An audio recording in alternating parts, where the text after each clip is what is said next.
안녕하세요. 농지 투자 전문가 농지OK 윤세입니다. 오늘은 요즘 떠들썩하고 많은 부담들을 느낀다고 하는 종부세 부담이 없는 부동산, 농지나 산지 투자로 경제적 자유를 누려보자 하는 제목으로 했습니다. 농지 산지라고 해서 세 부담이 없는 것은 아닙니다. 그러나 상대적으로 종부세 부담은 없고 또 최근에 비사업용 토지에 대한 단기 보유 또는 장기 보유 공제 배제, 그 다음에 중과산세 인상 이런 안이 그 법률안이 제출이 되었다가 국회 본회의에서 통과하지 않고 유보되어 버린 이러한 사례가 있기 때문에 농지산지 투자가 상대적으로 좀 낫지 않을까, 그런 부분을 살펴보고자 하는 것입니다.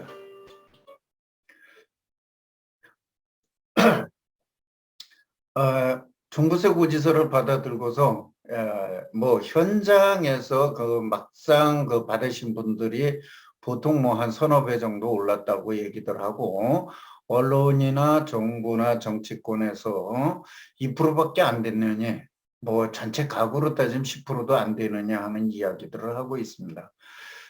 어쨌든 간에 2020년 말 현재 땅을 가지고 있는 사람들이 뭐 61점 몇 프로 뭐 이렇게 얘기가 하고 있는데, 부의 대부분을 땅을 가진 사람들이 누리고 있다, 이렇게 얘기할 수 있고, 땅은 불로소득이라서 그 이득을 빼앗아야 한다, 또 어느 정도의 불로소득은 환수해야 된다, 뭐 이런 얘기들을 하고 있습니다. 근데 1세대 1주택 양도세 비과세 기준을 올려주고 이번에 9억에서 12억으로 오늘 바로 국무회의에서 공포가 되었죠. 그렇게 되면서 투기 대책으로 강력히 엄벌하겠다고 그 토지에서도 단기 보유 공제 뭐 이런 걸 하든 공갈 협박을 한 것이나 다름없었는데 자취를 감춰버렸어요. 슬그머니 내년 선거를 대비해서인지 꼬리를 감췄습니다. 다주택자에 대한 징세 하겠다는 것도 좀 완화를 하려고 자꾸 그러는 판이고, 토지에 대한 단기 양도세율 인상이나 비사업용 토지의 장기 보유 공제 배제, 중과산세를 10%에서 20%로 상향, 이런 것들을 국회에서 결국은 통과하지 못하고 표류하게 되었고, 이로 인해서 땅 투자에서는 뭐 호재는 아니지만 걸림돌이 제거되었다고 얘기할 수가 있습니다. 그동안에 망설이던 분들이 들어올 수 있다. 자, 단기 보유 공제가 이제 40에서 50% 이렇게 되겠고, 그 다음에 양도세 소득세율도 비사업용 토지인 경우에 기본세율에다가 10%만 가산한 16에서 55%, 원래 26에서 65%로 하려고 했던 건데 16에서 55%로 그대로 현행대로 유지하게 되었습니다. 그렇다면 우리 일반적인 부동산, 주택이 아닌 일반적인 부동산에서는 장기 보유 공제 그대로 받고 10% 가산만 하니까 실제 나중에 세금을 계산해 보면은 10%가 채 안 되는 그런 부담을 안게 되는 그런 결과밖에 안 됩니다. 그래서 토지 투자에서는 그동안에 약간 걸림돌로 되어 있었고 했던 것이 어쨌든 제거된 그런 거다. 이 정부에서 어떻게 보면 저는 정책에 일관성이 없다, 물론 그런 건 있겠지만은 국민을 그동안에 뭐 혼내준 것도 아니고 겁을 준 것도 아니고 겁박한 것도 아닌데, 에, 사실상 그 정책을 다루시는 분들, 높은 데 계신 분들을 보면 자리를 포기할 망정 부동산을 포기하지 않았던 이유가 돈을 벌겠다고 했던, 이분들은 다 이 내용을 알고 돈을 벌겠다는 그런 수작이 아니었나. 정작 서민들만 그것을 듣고서 겁을 먹고 그동안에 처분하거나 뭐 정부 정책을 믿고 따랐던 사람들만 피해를 보는, 또 그런 거 상관없이 말을 안 들은 사람한테 혜택을 주는, 어떻게 보면 정책의 신뢰성을 잃어버린 그러한 결과를 낳았다고 볼 수가 있습니다. 그래서 그동안에 우리가 정부 정책이나 이런 거를 하는 걸 보면은 어느 정도 이 정부에서 강하게 밀었던 것들은 추진했던 그런 것들을 볼 때 또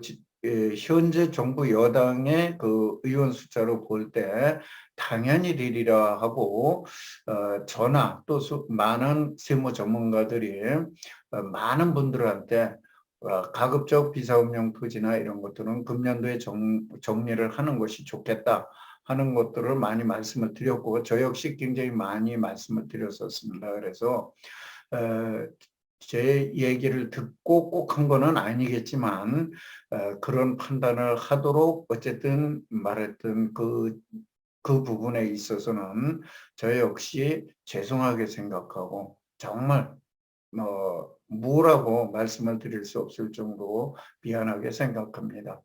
이 자리를 빌려서 어쨌든 간에 그분들에게 진심으로 사죄를 드리는 바입니다.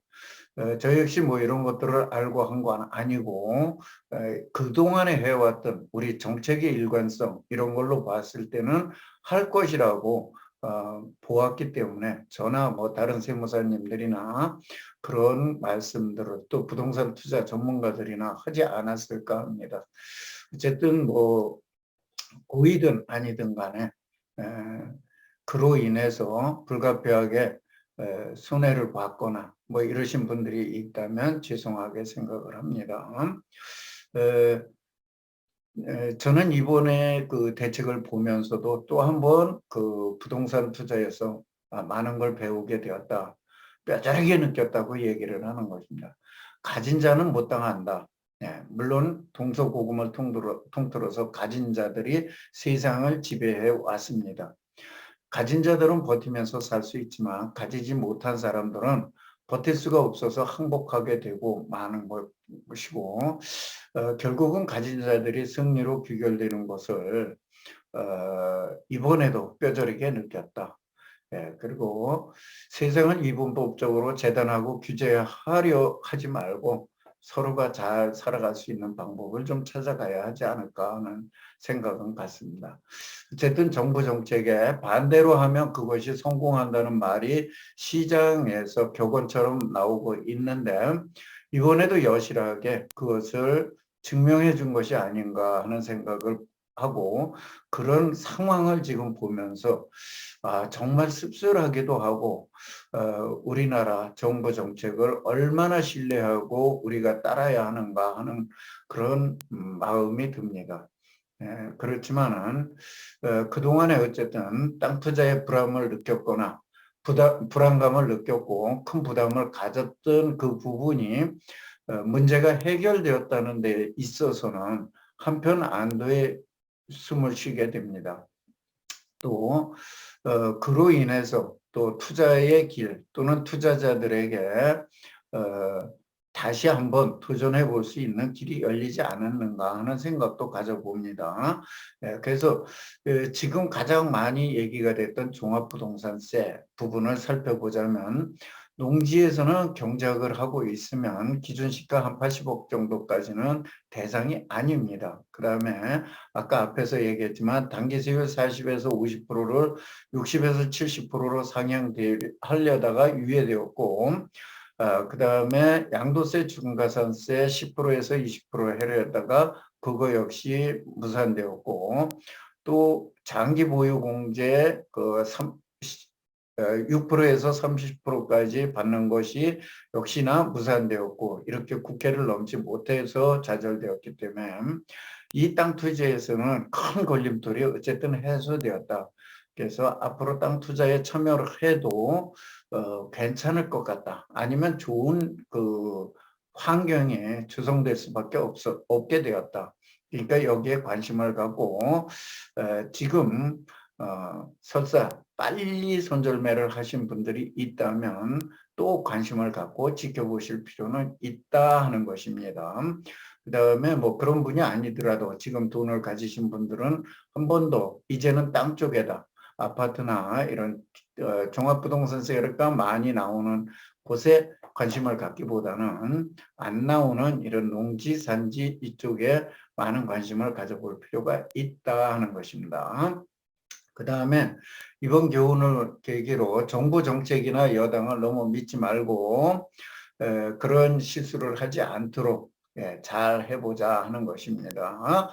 그다음에 이제 그 부동산은 어떤 곳에다 투자를 해서 경제적 자유를 얻을 수 있는지에 대해서 알아보고자 합니다. 어떤 부동산이 빛을 발할 수 있을까? 앞에서 잠깐 우리가 얘기를 했지만 아파트 등 주거용은 뭐 한 채를 가지신 분도 아주 비싼 거는 그렇지만은 그렇지 않다면 뭐 두 세대 여러 세대를 가지고 있는 분들, 여러 채를 가지고 있는 분들이 세율 부담을 느끼게 될 것입니다. 또 수익형 부동산 역시 마찬가지로 그런 세율 부담을 느끼게 될 것이고, 그래서 세율 부담이 적은 것은 어떤 것일까? 그래서 보면 재산세나 종합부동산세 등 보유세에서도 비교적 자유롭고 거래세인 취득세나 양도세 등에서도 절세할 수가 있는 땅 투자, 그 중에서도 농지나 산지 투자에 이제 관심을 가져볼 때다. 농지나 산지에 관심을 가지라고 하는 이유는 농지나 산지는 미개발지로서 생산과 보존에 주목적을 이루지만 이것은 생산과 보존을 하는 이 농지를 투자의 대상으로 삼으시라는 거 아닙니다. 개발 가능하고 미래 가치가 담긴 이런 토지를 투자의 대상으로 삼으시라는 거고, 보유하면서 직불금이라든가 이런 부가적인 수익을 올릴 수도 있고, 또 농지연금이나 또 이런 것들을 해서 하실 수도 있고, 지금 산지연금도 지금 추진 중이고, 또 산지 직불금도 법이 통과돼서 내년 하반기, 그러니까 후년서부터는 아마 타게 되실 겁니다. 그래서 이런 걸 가지고 이제 경제적인 자유를 누리는 노후에 그런 거를 노려보자 그런 얘기고, 농지와 산지 투자에서 가장 매력적인 것은 결국은 개발해서 자기가 사업장으로 활용을 하거나 또는 필요로 하는 사람들에게 임대를 주어서 수익형으로 하거나 또는 안정적인 생활, 그런 걸로 인해서 안정적인 생활을 할 수도 있고 또 자녀에게 자산을 물려줄 수도 있고 또 그 우리 뭐 보통의 사람들은 자산 증식 욕구에 충족하는 그런 상품이기도 합니다. 그리고 농지 산지 투자를 고려 볼 때 다 이래서 또 하나는 여기서 지금 빠졌는데 농지연금 또 앞에서 잠깐 얘기했던 산지연금이라는 거 그것도 있기 때문에 그런 것들도 이제 한번 노후에는 노려볼 수 있다. 그 다음에 지금 현재 강화된 농지법이 개정 시행되고 있습니다만은 뭐 약간의 걸림돌은 있어요. 지금까지보다는 그렇지만은 제촌 작용을 하는 경우에는 전혀 걸림돌이 없습니다. 제촌 작용하는 경우에는 전혀 걸림돌이 없고 작용을 하는 경우에도 그렇게 걸림돌이 없습니다. 다만 일부 고위공직자들이라든지 인허가 부서에 있는 공직자들에 한해서는 재산 등록을 하거나 또는 보유하는 데 있어서 약간의 제약이 걸리지만 그거는 극소수에 불과하기 때문에 크게 걸림돌이라고 얘기할 수는 없을 것입니다. 그다음에 농지 투자에 대해서 이제 그동안에 올린 다른 글들을 좀 보시면은 취득과 보유 관리, 절세 처분에 관한 것 등 농지 전반적인 투자 관리법을 익히셔야 돼요. 농지 투자를 하시려면 그래야지만 농지 투자에 대한 제대로 보유 관리 투자에 대한 거를 알게 되고 보유 관리를 제대로 할 수가 있고 이렇게 됩니다. 그리고 적어도 몇 년간은 농업인용 농지라는 걸 취득해서 이런 것들을 배우고 지식과 정보를 수집하고 활용하는 법을 배우고 익히고 그리고 나서 돈이 될 만한 농지나 산지에 투자를 하기를 저는 권합니다. 처음부터 내가 돈 되는 농지에 물론 돈이 많으신 분들은 그렇게 할 수 있지만 우리 대부분의 사람들은 종잣돈을 모아서 농업인용 농지 만들고 그러면서 한편으로 공부하고 그 농지 관리하는 법을 배우고 되고, 그러다가 다시 돈이 조금 더 모여지면 돈이 되는 농지를 투자하는 이런 투자 패턴을 갖고 가다가 은퇴 무렵이 되거나 어느 정도 나이가 되었을 때 이를 개발해서 나의 사업장으로 쓴다거나 아니면 임대를 하는 수익형으로 쓴다거나 또는 농지연금이라든가 산지연금이라든가 하는 이렇게 노후의 안정적인 생활, 경제적 자유를 누리면서 살아갈 수 있는 그러한 터전을 삼을 수 있는 것이 농지와 산지의 투자다. 이렇게 말씀을 드리는 것입니다. 그러면 이런 것들을 어디에 대야 되느냐? 아까 말씀드렸지만 농사를 짓는 농지는 저 들판으로 나가야 되지만 돈이 되는 농지는 자기가 살고 있는 주변의 도시 근교에다 하라. 그리고 이런 도시 근교에서 개발 가치도 있고 땅값이 상승할 만한 그런 지역이 대부분이기 때문에 이런 데서 하시는 것이 좋다 하는 것입니다. 이런 데서 하시는 것이 좋고 자기 주변에서 하면 사업용으로 만들기가 좋아요. 사업용이 뭐예요? 농지에서는 제촌작용, 임야는 제촌 이렇게 하면 사업용이 되기 때문에 이렇게 하기가 좋다. 그러면 사업용과 비사업용의 투자 수익은 약 한 15% 정도의 수익률 차이를 보인다고 얘기할 수 있고 특히나 제촌작용한 것은 뭐 25% 이상 많은 차이를 누리고 50%까지도 벌어지고 그럽니다. 그래서 그런 것들을 추천하는 것이고 또 다른 곳은 개발 사업이 될 곳, 공익 사업으로 수용이 될 곳 이런 곳에다 하라는 것이죠. 그래서 이번에 법이 바뀌어가지고 지구지정 5년 전에 투자를 하고 있으면 우리가 일반에서 얘기할 때는 비사업용 토지, 그러니까 제촌작용을 안 하고 있는 토지라도 사업용으로 되기 때문에 좋고 또 수용 보상을 받는 경우에는 또한 그 양도세 감면이 10 내지 15%, 현금은 10%, 채권은 15% 이렇게 받을 수도 있기 때문에 또 이거에 의한 차이도 있고 또 대토라는 것을 받게 되면 40%까지 양도세를 감면받을 수도 있기 때문에 굉장히 여러 가지로 절세를 할 수 있는 방법이 있고 수용과선 받은 금액에서 대체 취득을 하는 것은 취득세를 또 100% 감면받을 수도 있습니다. 그래서 실질적으로 이런 곳에 투자를 한다 그러면 다른 곳에 한 것보다 수익률을 굉장히 높이 창출할 수가 있다 이런 얘기입니다. 그래서 이번 상기 대장 신도시에서 수익률을 보자면 그게 없어져 버렸네요. 여기 도표가. 예. 그 비교한 표가 있는데 그거를 보자면은 지금 없어져 버려서 말씀을 못 드리겠습니다. 다시 올려드릴 테니까 그건 한번 보시기 바랍니다. 지금 한 20% 정도까지 실질적으로 차이가 나고 있습니다. 그래서 그 다음에 여기에서도 지금 3기 신도시 최근에 같은 경우 또 작년에 3기 신도시 받은 경우 같은 경우에 두 필지 이상인 분들은 연도를 달리해서 할 수 있도록 이렇게 했습니다. 그래서 일반적으로 사업용으로 했을 때는 두 필지 이상 좀 금액이 뭐 어느 정도 된다고 얘기했을 때는 한 3천만 원 정도 차이가 나고요. 그 다음에 양도세 8년 이상 재춘작용이라든가 이래서 양도세 감면을 1억 원을 받는 경우에는 한 1억 3천 정도의 그 차이가 납니다. 그래서 이런 것들도 한번 보셔라 그런 얘기예요. 그 다음에 농지에서는 농지취득세는 3%, 부가세 포함해서 3.4%인데 농업인들에게는 또 이렇게 감면해 주는 제도가 있어요. 취득세 할 때도. 그래서 매매뿐이 아니라 증여나 상속이나 이런 데서 이렇게 저렴하게 감면을 해주는 거기 때문에 이런 부분도 한번 살펴보실 필요가 있고 특히나 아까 종합부동산세 얘기를 했는데 종합부동산세 얘기할 때 뭐냐 보유세인 재산세는 0.07%로 매우 낮습니다. 그래서 종부세는 농사를 짓고 있다면 공시지가 80억 이상으로 거의 해당이 안 됩니다. 그 다음에 양도세는 다른 부동산하고 뭐 비슷한 세율이기는 하지만은 양도세 이렇게 감면을 받는 그런 것들이 있기 때문에 그 뭐죠?